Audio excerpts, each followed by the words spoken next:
I'm Kristi Kay.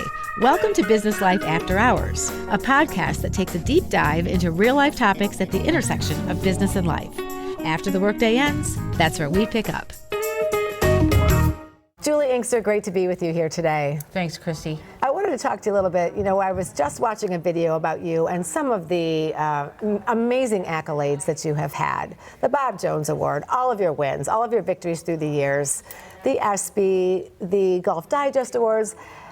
Does this resonate with you when I say you are the rock star and kind of like where your place is in this world and how many people you've impacted? You know what? I look back on it and I realize, I've just kind of lived my life and I've kind of tried to live it the right way.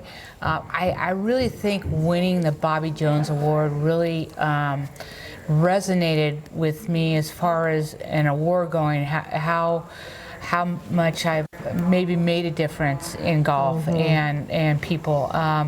You don't win that award just because you're a good golfer. You win the award because what you do outside of golf. And I've never really thought of it that way. But hearing someone like Morgan Pressel talk, who's a really good friend of mine, about the influence I had on her, and you don't really realize.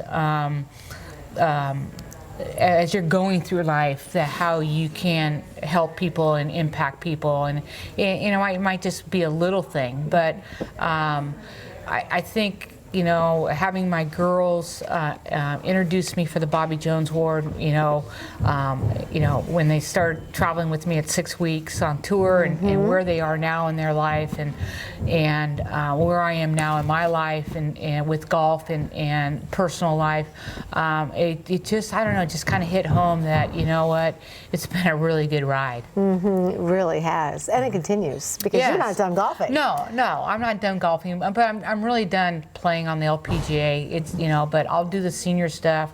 Love doing outings. And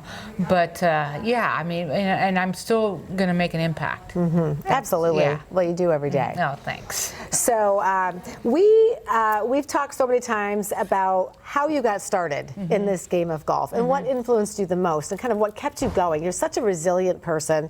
You're such a determined person. Was there someone in your life who had similar traits, who kind of got you into the sport, but also kept you going in the sport? Well, I mean, my mom and my dad were a big influence on my life. My mom was a stay-at-home mom, and not competitive at all, but stubborn, resilient. I got that from her. Yes. My dad played professional baseball for a few years, so I probably get my athletic ability from him. But my dad was a worker bee. He worked 2 jobs. He was a fireman, and on his days off, he worked another job. And at 15, I had 2 older brothers. At 15, we had to get a job. And so I rode my bike up to the golf course. I didn't play golf. Got a job parking carts and picking up the range. Decided, I was a jock. I played basketball, I played football. Whatever my brothers played, I played. And so, they beat me up a little bit, but I feel like golf was something I could do that they weren't interested in. So, I actually got some lost and found clubs, and that's how I started playing. That's and incredible. That was at 15. Ended up winning the amateur at 20, so I improved quickly. Yes, but you did. It was because I played all the time. I played after school, before school. I was a huge basketball fan, and so I played high school basketball, but all our practices and games were at night, so I could do golf and basketball. Now, you kind of have mentioned this, especially about your mother. I'm a huge proponent of women helping women and women helping girls, not being threatened to do so, not feeling like we can't do that because what if they get more than we get then? Exactly. So how do you feel about that in terms of being on the tour and being able to do that? I know the answer and the result because you've mentored so many. But how do you feel about kind of that whole notion that women really do need to help girls in our lives, in our world? I think it's weird. I think a lot of times women don't help women. Yeah, and it drives me crazy. But I think we're getting better at that. I hope you're right. Yeah, I know.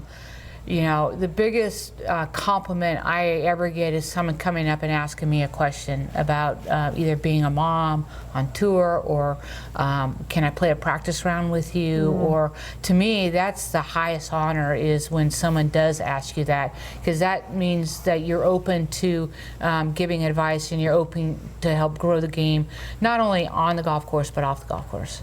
Well, that kind of principle transcends whether it's corporate America or in other sports, Exactly. in grade school, high school, college, all that whole principle of really helping others and wanting to mentor them on their journey seems to be like we are all, as women, planting those seeds for empowerment, for success, for thriving, and for giving us equity. Yeah, and I don't think there's anything better than being a mentor, than someone calling you and say, hey, what do I need to do here?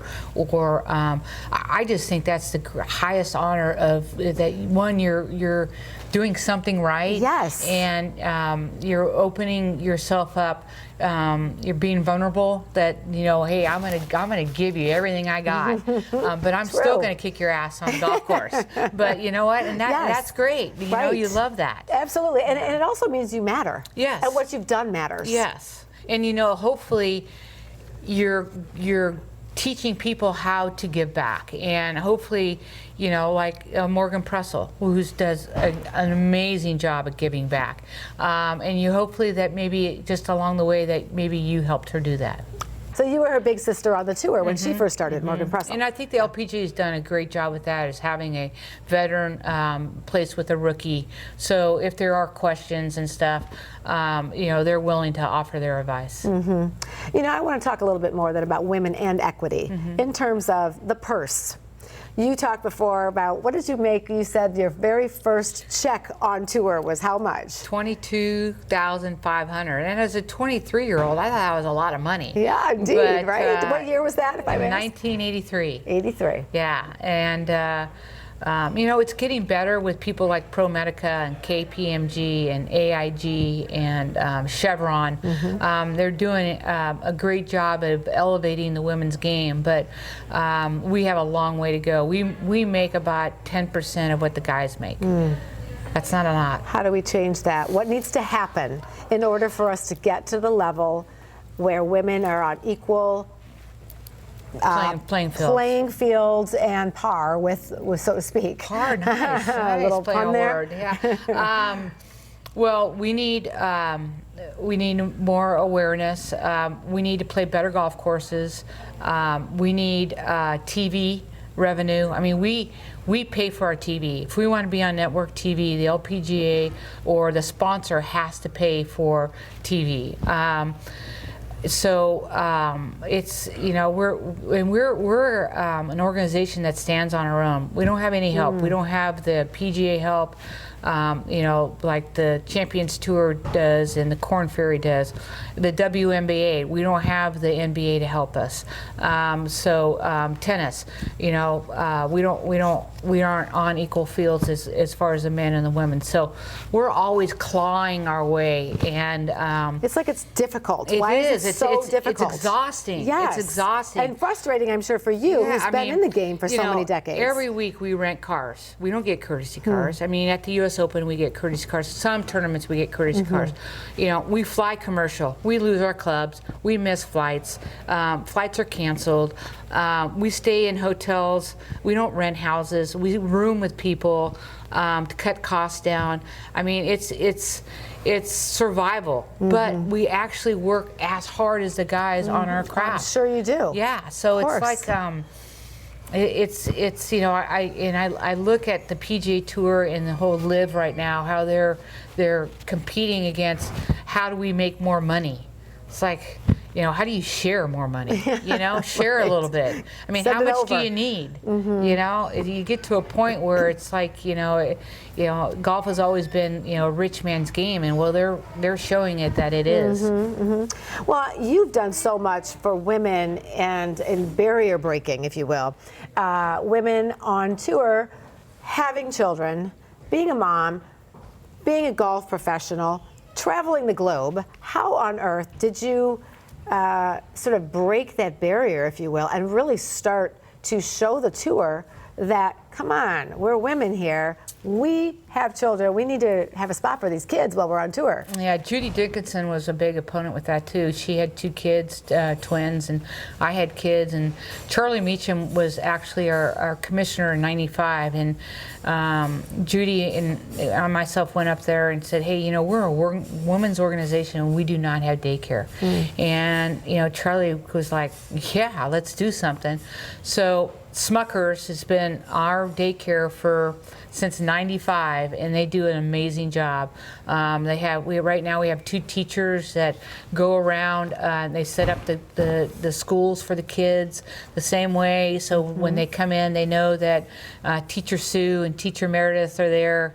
They have little cubby holes. They used to be able to take them on little outings, but now with the COVID thing and all that, they weren't able to do that. But how nice that consistency is there. The kids don't know the difference necessarily from one market to the next, from one tournament to the next necessarily. And you know, I hate to say this, but being a mom on tour is a whole lot different than being a dad on tour.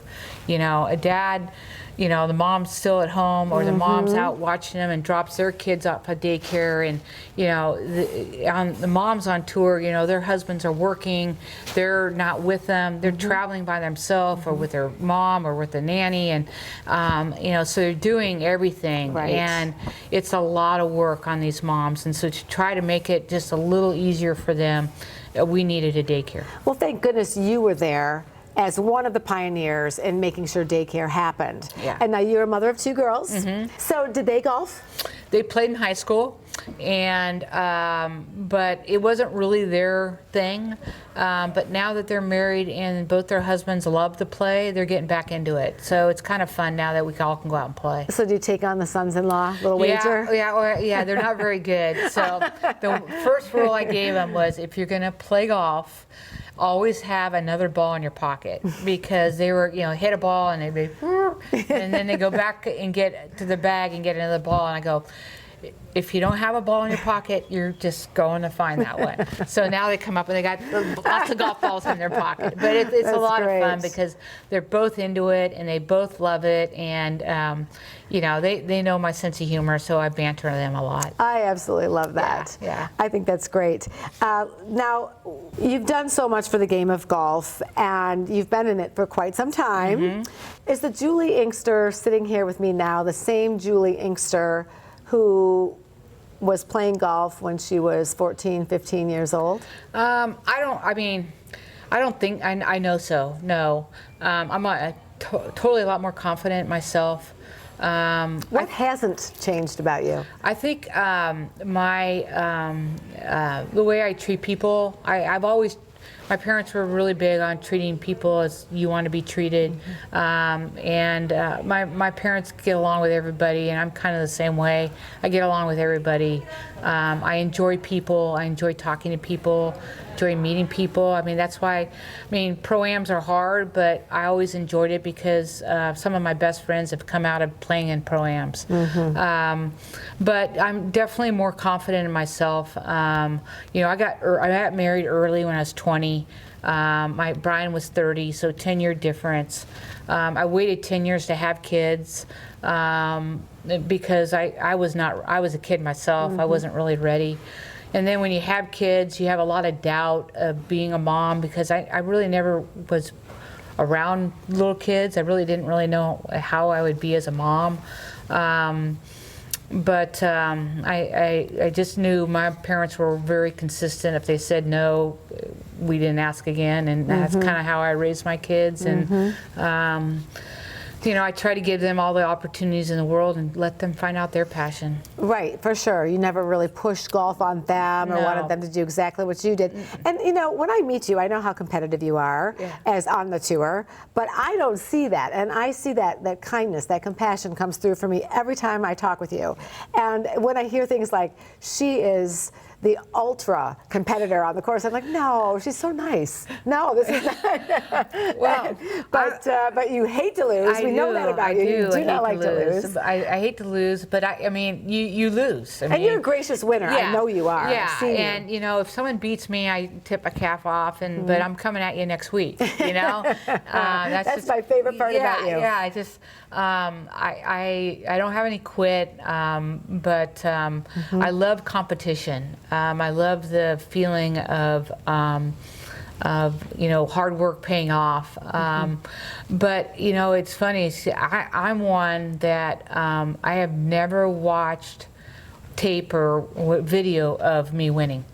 I've really? never gone back and watched.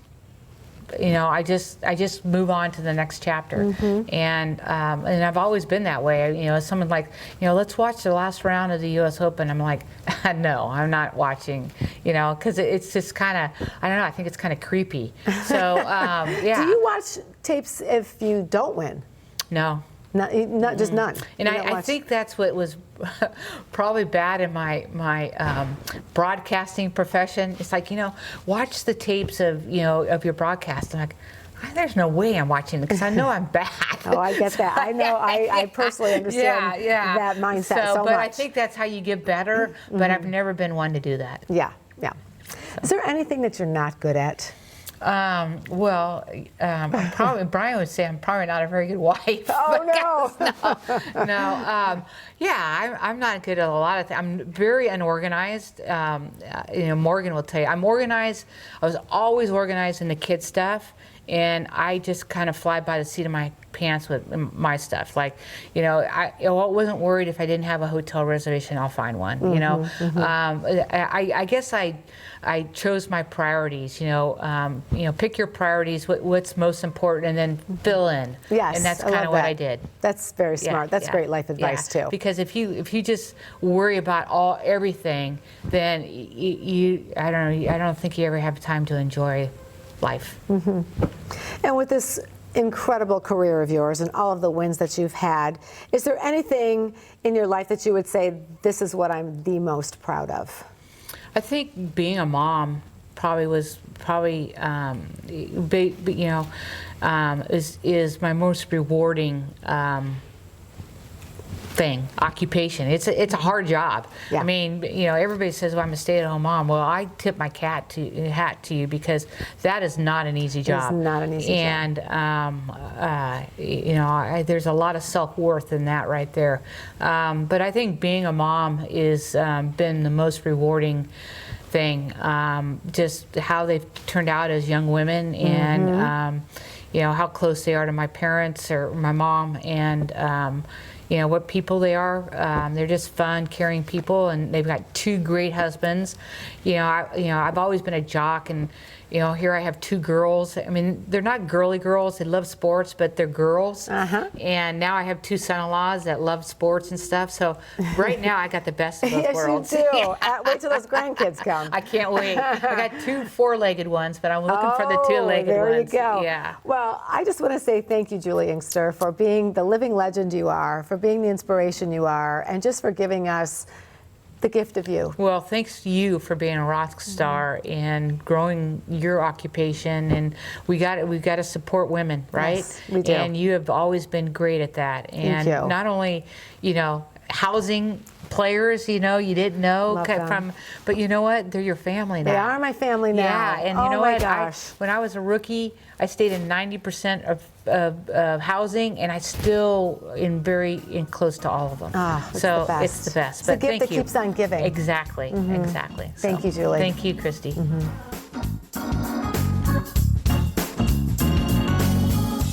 Find success by your own definition at your intersection of business and life on my next podcast. Thanks for joining us. I'm Kristi Kay. Business Life After Hours is hosted and produced by Kristi Kay.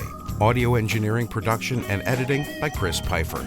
Be sure to join Kristi for her award-winning television series, Business Life 360, the third Thursday of the month on WGTE HD or at wgte.org/B360. Business Life After Hours is a production of WGTE Public Media.